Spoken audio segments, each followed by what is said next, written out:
कक्षा 7 पाठ 11 सब अपने हैं।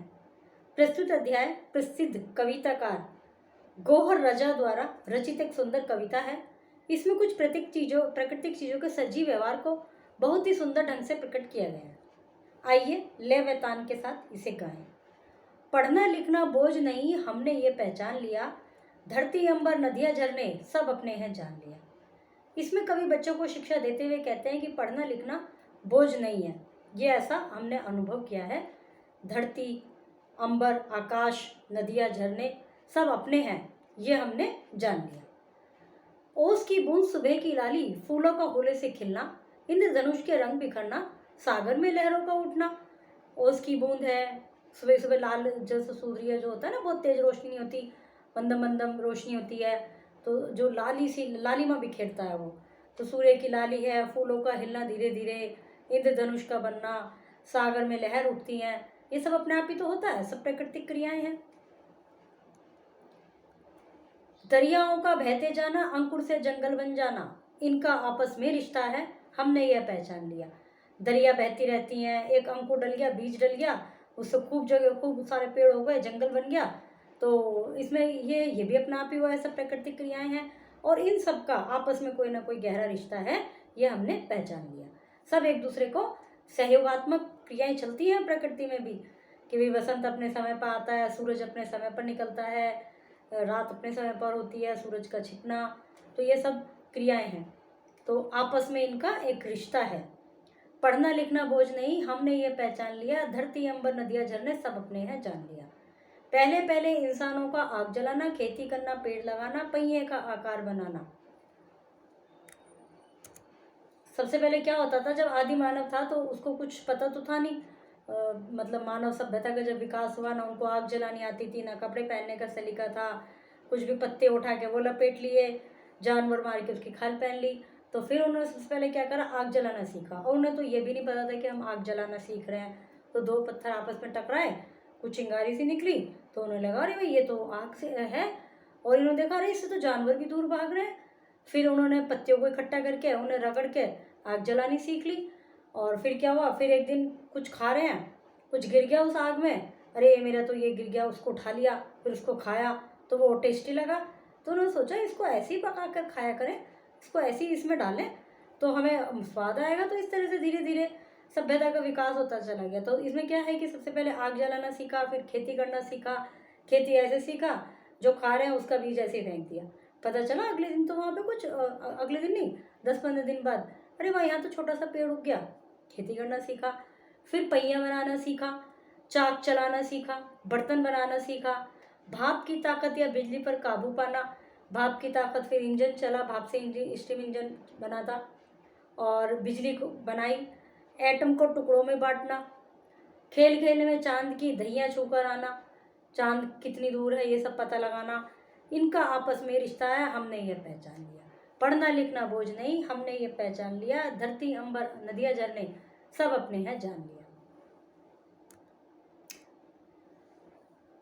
पढ़ना लिखना बोझ नहीं, सही विकल्प पर निशान लगाइए। अंकुर से क्या बनते हैं, जंगल। कवि किन से ज्ञान लेने की बात कर रहे हैं, इन सभी से। इस कविता की रचयिता कौन है, गौहर रजा। पंक्तियों का आशय स्पष्ट कीजिए। निम्नलिखित भाव कविता में किन पंक्तियों में आए हैं, ये वहां से छांट के पंक्ति लिखिए। प्रश्नों का मौखिक रूप में उत्तर दीजिए, प्रश्नों का लिखित रूप में उत्तर दीजिए। रस व अलंकार कविता में लालित्य लाते हैं, अतः इन्हें कविता का प्राण कहा जाता है। रस, जो कविता का कोई भाव हो वो रस कहलाते हैं, और अलंकार जो लेखन की, जो कविता की, जो काव्य की सुंदरता बढ़ाते हैं। जिस प्रकार आभूषण इंसान की सुंदरता बढ़ाते हैं, उसी प्रकार जो ये अलंकार हैं ये काव्य की सुंदरता बढ़ाते हैं। तो रस अलंकार दोनों से ही, उसमें तो रस आता है, मजा आता है कविता को पढ़ने में। रस के कई प्रकार होते हैं, भाव रस, वो वीर रस, करुण रस, ऐसे अभी आगे आने वाले चैप्टर्स में पढ़ेंगे, आगे आने वाली क्लासेस में पढ़ेंगे। बट फिलहाल हम ये समझते हैं कि रस और अलंकार कविता में सुंदरता लालित्य लाते हैं, तो इसलिए इन्हें कविता का प्राण कहा जाता है। नीचे दी गई पंक्तियों में अलंकार बताइए।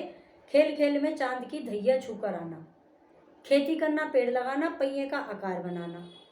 नीचे दी गई पंक्ति में अलंकार बताइए। खेल खेल में चांद की धैया छूकर आना, खेती करना, पेड़ लगाना, पहिए का आकार बनाना। अब अलंकार के तीन प्रकार होते हैं मेनली, शब्दालंकार, अर्थालंकार, उभयालंकार। जिन पंक्तियों में शब्दों के कारण कुछ सुंदरता बढ़ती है वो शब्दालंकार होते हैं। जिन पंक्ति में अर्थ के कारण सुंदरता बढ़ती है वो अर्थालंकार होते हैं। जिन पंक्ति में दोनों के कारण सुंदरता बढ़ती है वो उभयालंकार होते हैं। तो अभी हम अलंकार पढ़ेंगे बड़ी क्लासेस में। तो यहाँ पर बस आप इतना जान लीजिए कि इसमें उभयालंकार है। यदि शब्दालंकार की बात करें तो ये खेल खेल में यमक अलंकार हो गया, एक शब्द की आवृत्ति 2 बारी। और यदि वर्ण की बात करें जिसको कि अनुप्रास अलंकार कहते हैं, पेड़ और पहिया, तो इस तरह से अनुप्रास अलंकार हो गया। निम्नलिखित शब्दों में समास विग्रह कीजिए। इंद्र धनुष, इंद्र का धनुष, समास का नाम लिखिए। पढ़ना लिखना, पढ़ना और लिखना, द्वंद्व समास होता है जब और शब्द आता है। इंद्र का धनुष, तो यहाँ पर द्वंद्व समास नहीं है। ओस की बूंद, सागर की लहर, ये समास विग्रह हो गया। समास का नाम समास वाले टॉपिक पे समझाया जाएगा आपको।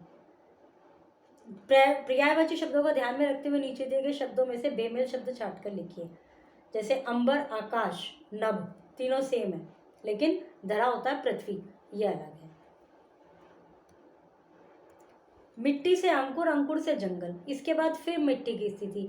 जैसी पंक्तियों में कवि ने साहित्य के दार्शनिक पक्ष, वाद, प्रतिवाद, संवाद की अभिव्यक्ति की है, इसे वाद, थीसिस एंड प्रतिवाद, एंटीथेसिस, संवाद, डायलॉग अर्थात द्वंद्वात्मक, द्वंद्व मतलब दोनों के बीच में पहले वाद फिर प्रतिवाद, अपोजिट से, अपोजिशन सा, द्वंद्वात्मक स्थिति कहा जाता है। निम्नलिखित पंक्तियों को कंठस्थ कीजिए, मतलब याद कीजिए। ओके, पाठ समाप्त हुआ।